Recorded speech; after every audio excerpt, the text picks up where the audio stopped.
So what brands will survive and come out stronger from the recession? I think it's brands that do two things very well. One, they understand the long-term impact of the recession on how the world thinks and acts. And secondly, I think it's the brands that will then truthfully reinterpret themselves and make themselves relevant for this new reality. Because regardless of what amateur economist you talk to, we know that at some point the recession will end.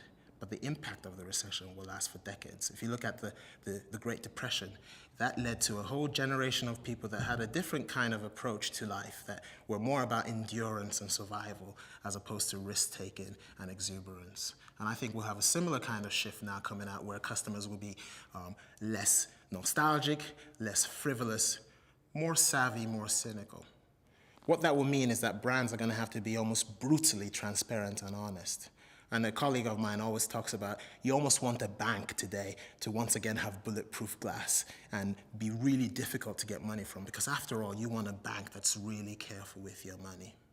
And yet, if you look at banks and their brands in the UK today, they still are about nostalgia, and they're still very patronizing and very frivolous. And I think across categories, brands are going to have to ask themselves fresh questions about what their brands are about. But there's a new kind of brand that will emerge that is much more about expertise, much more about expedience, and much more about their ability to create wonderful new things that people want to use. These aren't dull brands at all. In fact, they have creativity hard-coded into the way they do things, and they're able to capture our imagination. A brand that embodies this new reality, and it's not a new brand, is Smart, the car makers. Because Smart has a different idea for cars, but is eminently useful in urban areas, it's become an exciting concept 10 years after it was created.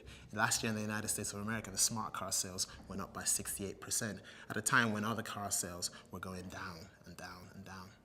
I think that we'll see a lot more brands like Smart in the marketplace, brands that bring expertise, a new form of relevance, and capture people's imagination in a way that's very relevant to their lives every day. They will have to make a lot of sense to a customer who is, as I said, much more savvy and much more cynical. But I think it'll be an exciting generation of brands, and I can't wait.